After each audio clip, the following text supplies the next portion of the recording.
Hello and welcome to Lone Star Silver Screen, a podcast about everything that exists at the intersection of Texas and the movies. I'm your host, Austin Zook, and today I am joined by a good friend of mine, Miss Hayley Chow.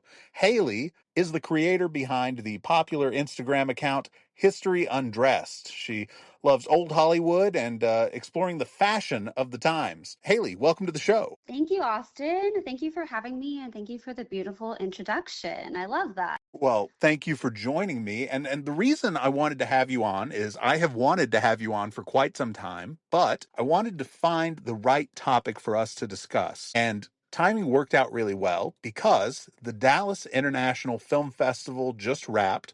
I talked about it a little bit on my most recent episode, but I wanted to do a proper debrief after the fact with someone who was boots on the ground for basically the entire event. And that is you, right? That would be me, yes. So, for anybody who is unfamiliar with you and your work, can you talk just a little bit about what it is you do as the person behind History Undressed? Yes, of course. I am a film and fashion historian. And it just so happened that my outlet is Instagram and sharing to the masses. So I really it's great because it's basically me just doing what I love and posting about it and having other people follow along the journey. So if I go and see a classic film that I love, I'll share that. If I'm watching a classic film I haven't seen in a while or for the first time, and I do my due diligence with my deep dives and facts on the films, costume design history, of course, and I go ahead and share that.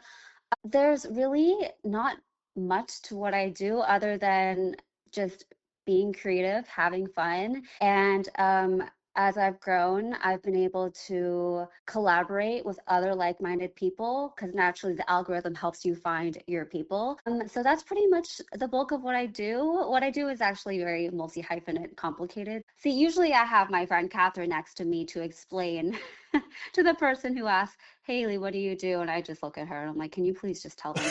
So Catherine was standing next to me on the carpet all week during Dallas International Film Festival, and it's always a blast to have a buddy. And is that Catherine Forbes? That would be Catherine Forbes. Yes, we love her last name. We love her. She is the DIFF's official social media coordinator, and I just want to shout her out. She is absolutely incredible, did an incredible job this year, especially. She always does a great job.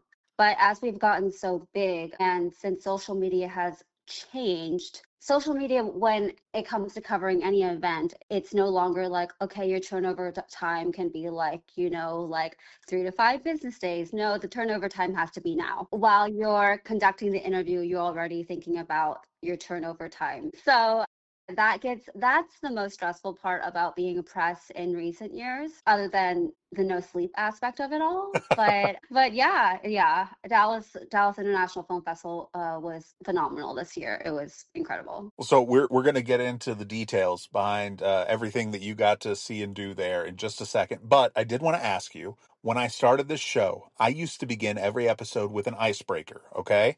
And it would be an over under question. So you tell me if a topic is overrated or underrated. And I happened to have one come across my desk that I thought would be perfect to ask you. Okay, are you ready? I'm so ready. Overrated, underrated, Marilyn Monroe. You cannot ask me this on her centennial year. I am not going to get myself canceled. I've gotten sent so many Marilyn Monroe coffee table books complimentary this year.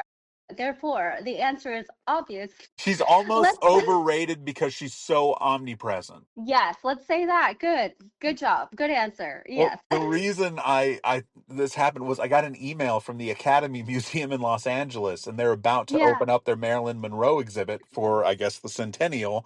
And I was like, Uh-huh. "This is perfect. I'll ask Hayley about Marilyn Monroe." And Hayley still wants her brand deal. Okay, So that's we'll fair. keep it We're right. not going to jeopardize any deals. No, but we all love Marilyn Monroe. And I feel like this year especially, there's so much more to learn about her always. I feel like we're always learning about Marilyn Monroe. So that's like kind of the magic of her. Absolutely. Okay, so going to DIFF, let's just give kind of an overview of what you're doing at DIFF. Like when you're there, you are working the red carpet, you are interviewing filmmakers and other guests. Like you said a minute ago, you are kind of creating content in real time and figuring out how you're going to edit and post this. I mean, are you Hmm. getting to attend any screenings or sit in on any Q&As, or is it all time spent on the carpet interviewing everyone? I do not attend anything. And that is something that I think I briefly talked to you about. I talked to someone about this, but yeah, I wish I could fully enjoy the film festival for itself, because everyone I talk to on the carpet is like, this has been such a fun festival. And I'm like, yeah, I'm sure it is. Yeah, just because there's a call time for press, and even though it is a later call time, it's a lot of energy, and you're interviewing sometimes up to like 35 or plus people a day in a very short amount of time. And then after that, it's time to edit. You can't run over to the Texas Theater to go enjoy a screening. You can't do that.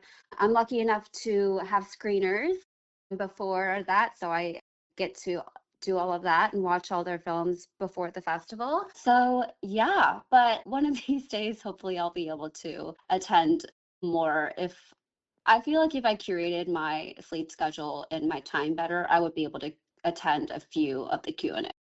Yeah, but where's the fun in that? I know it's a balance, because mostly when I'm invited to work a festival, you're working the festival, but that gives you an all access badge to go to go to the carpet. I mean, like it gives you, so it's complicated. But for right now, I'm really enjoying, like with DIFF especially. Part of the fun of being on the carpet and being boots on the ground is being surrounded by the people you're working alongside with. And that's in itself is like its own mini festival inside a festival, if that makes sense. Well, so Yeah. something that I'm always curious about when someone is in your position, and like you said, you're having to talk to dozens of people, dozens of creatives in a day. And, Yes. sometimes these people are people we know and they're associated with relatively big name projects. But a lot of times you're talking to people who are attached to independent projects who maybe you're not even familiar with ahead of time, unless you've happened Hmm. to catch a screener. What are you doing to prepare for those conversations? Yes. And I think we talked about this in when we did the DMAG, but personality hires. I know it's a joke, but I'm so dead serious. Like, I perceive it as the art of conversation. And I think what really helps also is that I am an artist myself. So I just kind of, instead of an interview, I'm lucky that I have my own platform, so I can control the narrative of what I want the interview to look like and sound like. And what I want is a genuine conversation between two people, between two creatives, between two people that just simply love what they do. And by proceeding with that, and being and making, because I see my job as the first thing I need to do is make that person feel comfortable. Like, and think about it this way: you have 3 minutes, or until whenever the people on the red carpet, the attendees start, like, being like, Hayley, you gotta stop talking, or they gotta stop talking, move on. So I have whatever time that they give me. But yeah, so you want to, within that short frame of time, it's an art form if you think about it this way. You need to make them feel comfortable, let their guard down, and then also I need to let my guard down, because it's like a mirror almost, right? And because a good interview means that you get emotion from the filmmakers and from the talent, and you get them to share something that they haven't shared with everybody else already on the press line. And just also, you want, like, for me, I want to create a moment where this is meaningful and memorable for me, and this made my day. And that, I want the filmmakers to kind of walk away feeling that same way. Um, and I feel like the first year, even though like, this was my third year, but even the first year, I noticed that, like, hey, like, I think I'm pretty good at this. I went in blind completely, not even understanding what a red carpet interview looked like or what it would be like. But I just learned, if you just like just see it as like a bonding connection, then it naturally makes for really great content and it's really fun to edit. And the payoff for me is because you can get jaded really quickly, stressed out really quickly because you're editing and there's so many different people and you can't remember anybody's names. You can't attach a name to a project and it gets confusing. So you get jaded really quickly, but then there's always those little reminders. I'm very lucky, and I'm not trying to brag, but I'm very lucky that every single year filmmakers have found me later on, like at an after party or while I'm walking around the film festival, and just be like, "Thank you so much for the great questions. Like, we appreciate you so much. Like, I've made people cry before, which makes me happy. That's the goal." And this year, I remember speaking to the director and main actor of Stages, and afterwards, they went over to the red carpet attendees and told them that, like, oh my gosh, like Hayley, just like we had the best conversation, like she made us cry, like it was so meaningful, it was so touching. And I found that out like way later. I found that out like days later when the attendees were like, Hayley, oh my gosh, like we forgot to tell you. And I'm like, so that like how can that not be the most rewarding thing in the world, you know? Yeah, no, that sounds incredible. And something I wanted Hmm. to ask you about, you did mention that I did a D magazine piece on you, which I did, and I will include a link to that in the episode description for anyone interested in reading. But sometimes when I'm doing an interview with someone, I can tell during the interview whenever I get a quote that I'm like, that's going in the article. That's perfect. That's a closer. That's an opener, whatever. Right. And then sometimes whenever I'm putting the article together and I'm revisiting my interview and kind of reading over the transcript, something will jump out at me and catch me by surprise. Are you ever kind of surprised whenever you go back to edit your videos, or are you usually pretty clear about what you're going to use, in real time when you're on the carpet? I'm usually pretty, I can tell usually pretty quickly during the conversation because there's always that moment. It's a moment that you just remember, that flip of a moment. And maybe going through, I think there was the one interview I edited this past week that I wouldn't use the word surprise, but it did. I guess I could be a surprise. It surprised me by how really truly moving it was, even though I knew it was moving in the moment. It was that kind of moment where like I would happily rewatch that my own interview like over and over again because it felt like art to me. But I just felt like proud of it, you know what I mean? And so I think that answers your question, maybe? Yes. Yes, no, it Yeah. does. That's perfect. And so Yeah. if someone is interested in doing the kind of work you do, because there is, like you're saying, there's an artistry to it, to being able to connect with people, to being able to operate in these spaces and build genuine connections on short notice. I mean, what do you recommend people do if they want to kind of follow in your footsteps and start, speaking with creatives and working red carpets themselves? Mhm. I would say everybody, it depends because it's everybody does it differently and everybody like goes about it differently. But I think at the end of the day, everybody just wants to have a good conversation, right? So I think the best advice is just to be so truly authentically yourself, and in return, the filmmakers will do the same. And that's what I got. Do you ever feel like, you're not able to build that connection when you're on the carpet? Like, is that ever a challenge for you? Sometimes I feel like I have to push a little harder if someone's being just maybe a little flippant, if is that the right word? If if they're on the carpet and they're like, I'm just here to talk about my film and I have these few talking points, Right. and that's okay. So I don't like, because at the same day you have to also read the room, right? Right. So if you get an inkling that that's what they want, then you go ahead and just give them what they want. So I wanted to ask as well, this isn't the only red carpet you work at DIFF. I mean, you work Hmm. other events, they may be similar, they may be very different, but as far as the types of creatives you're interviewing, do you feel like there's anything that kind of sets DIFF apart from some of the other events that you work? Yes, that would be the family.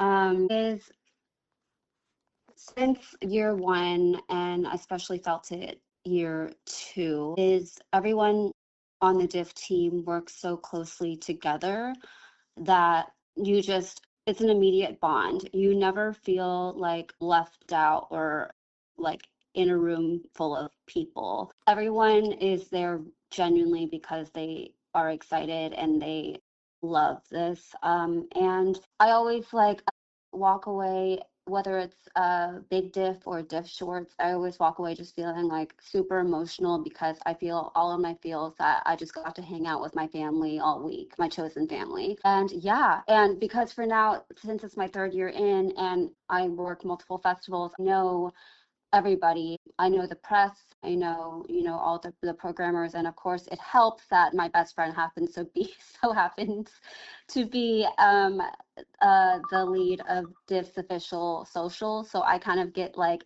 inside knowledge sometimes. So I feel Yeah. like that helps too. So yeah, I think that's what makes DIFF stands out. It's just that it's really one big welcoming family. Well, and so this year, in addition to DIFF, there was another Mhm. event kind of occurring concurrently, which was the Dallas Industry Conference. And this was put on jointly by DIFF and the Dallas Film Commission. Mhm. And a major thing that happened here was Mike De Luca from Warner Brothers came and gave the keynote. And Yes. I believe you got to spend some time with him. Is that right? Video footage anyways, because the thing is they set up Michael De Luca the same time that I'm supposed to be on the red carpet, the call time for the red carpet. And so I got to the red carpet, I had all my stuff set up, and then everyone's like, hey, wait, no, like Michael De Luca is like starting in like 5 minutes. I'm like, oh. So I pack up everything, tripod down, everything, and I run over, and then that's when you saw me like running. And I wasn't even where I was supposed to be that day, okay? Yeah. And just there are no rules, okay? And then no, so when they thought that I couldn't do a photo, they're like, okay, it's okay, like Hayley, it's okay, you can sit this one out. But again, because everyone knows me so well, because I'm the old Hollywood freak who is like obsessed with film and classic film and everything, and Warner Brothers is a huge part of that. Everyone was like, okay, we're getting you in, Hayley. We got you. Like, this is so, and they made it happen. So I got in and ended up sitting front row. That was very last minute. Mind you, I'm supposed to be interviewing people, but I was very, very, very happy to be able to not only hear him speak with the wonderful Danielle, who's incredible and a milestone moment for her, like my goodness. But because I was sitting front row, it was very easy to just walk up to him afterwards and have a actually decent conversation with him. And that's a very cherished moment that I will carry because that's incredible. Of course, the personality hiring me again is just, the first thing was like, I swear, the first thing that came out of my mouth, what was it? It was like I think I introduced myself and I said I was a film historian, and he's like, "Oh, I love film historians," and I'm like, "Oh, did you know film historians are currently beefing with TCM?" Oh, wait, no, I mean film historians are currently beefing with Warner Brothers. Pardon. Yeah, that's even worse, huh? Oh, No, here's the thing though, Austin.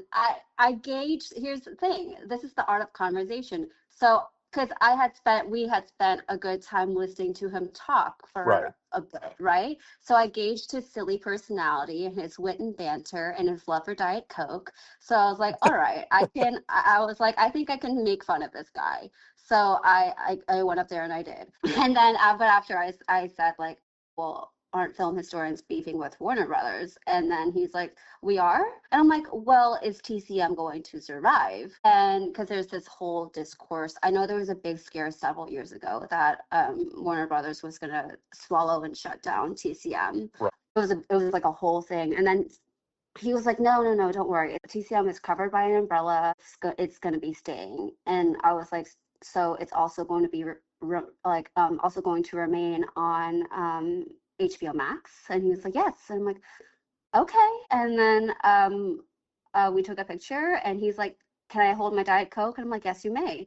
And so that was my experience with Michael De Luca. That's incredible. So I was, as you noted, I was in line because much like you, I did not get a ticket for this event. And Yeah. the good people of DIFF very generously pulled me out of line because I did some articles and they got me a seat. So I got to see him Hmm. speak. But before I went in there, someone not with DIFF was like, you need to behave yourself. No press. So similar to what you got with no videos, they were like, we don't want any articles or anything like that, but you get to go in. And I was like, okay, thank you. I'm fine with that. And so I was well behaved and I had a great time. And afterwards, I even told that person, I was like, well, if you had let me do press, he was lovely. Like, I wouldn't even have been able to write anything bad if I wanted to. But then later that evening, I was chatting with a filmmaker in line for something else. And they were like, yeah, my friend Hayley Chow got to meet Mike De Luca earlier. And I was like, how did Hayley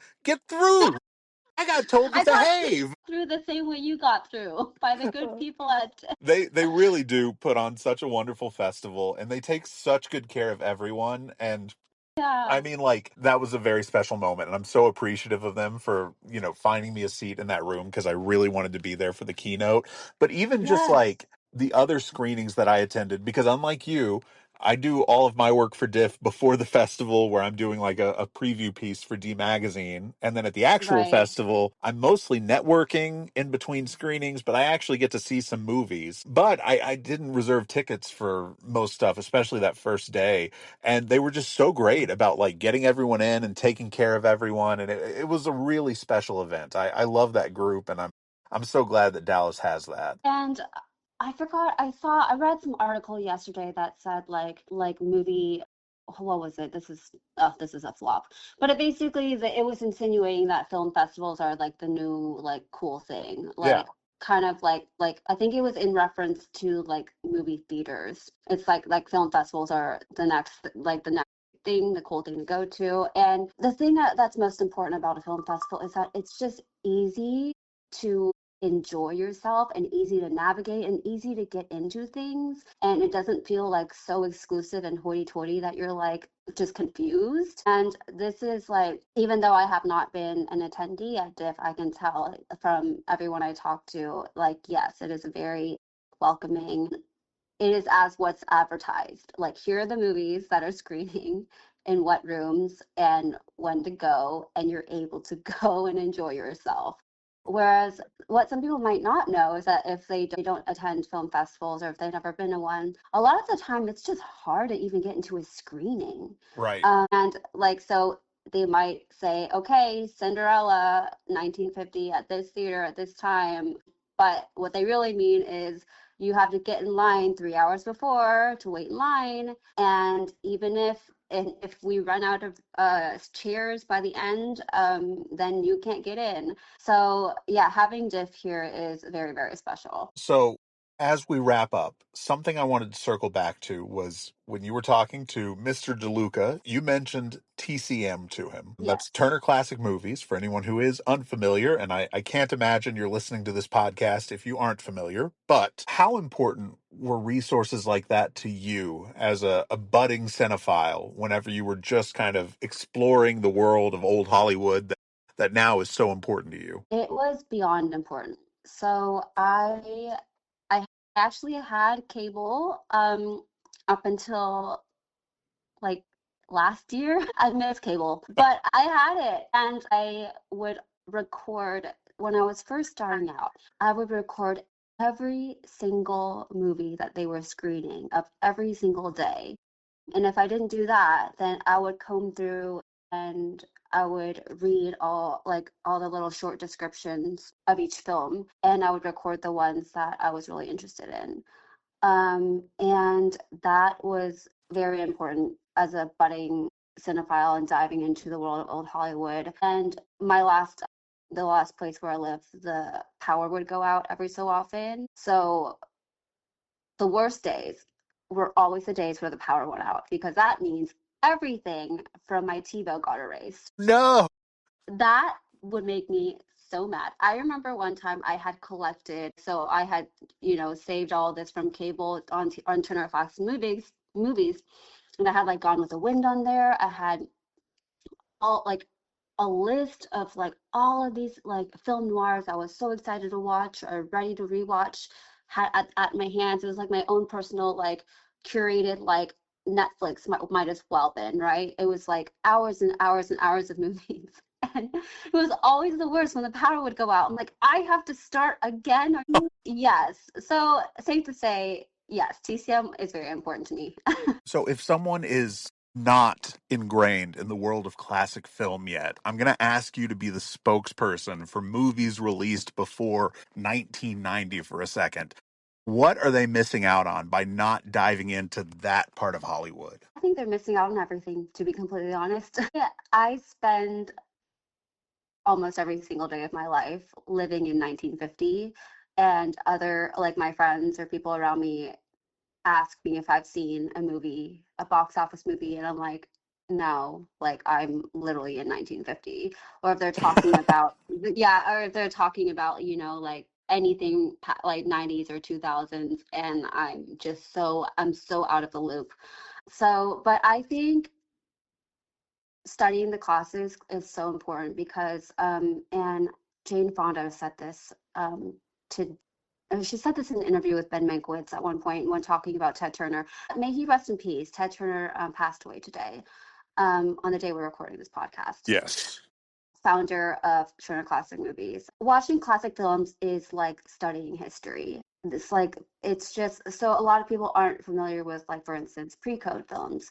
Because if you watch like a basic classic like Casablanca, which is probably mostly people have seen that film, like then you know that things are very mild and tame and everything. But if you go into pre-code, it's scandal, it's sex, it's gay marriage, gay, like it's like and nudity and everything. And that was, 1920s, 1930s Hollywood. And then it all got erased when we moved into Hays Code, which is when they were censoring what could be shown on screen. So if more people knew about that, then maybe they would understand the intricacies of how history repeats itself and how breaking, as they might say it, like films of today were, well, it's been done before, just in 1920, you just didn't know about it. I think that is a great point. And something that I loved when I first started exploring films from the late 20s and the early 30s was, sometimes you watch something and you're like, we didn't improve upon this. Like, this set the tone for, every thriller and how it's edited up to today. And it's crazy whenever you go back that far how modern the films can feel. And I don't think people expect that. And I will also tell you that after I interviewed you for the D Magazine piece, you inspired me to go back and do some digging into pre-code Hollywood. So I've literally got a list of pre-code films I need to check out. Yay! Occasionally, I'll pull up the Criterion channel, one of my go-tos, and they'll have pre-code collections available. And I've been checking out some of those movies. And my goal is to watch a solid number of those. I want to do like 20 this year, just Oh, to I'm so glad. broaden my palette. And that is all your influence. Oh, thank you. That means a lot to me. Thank you.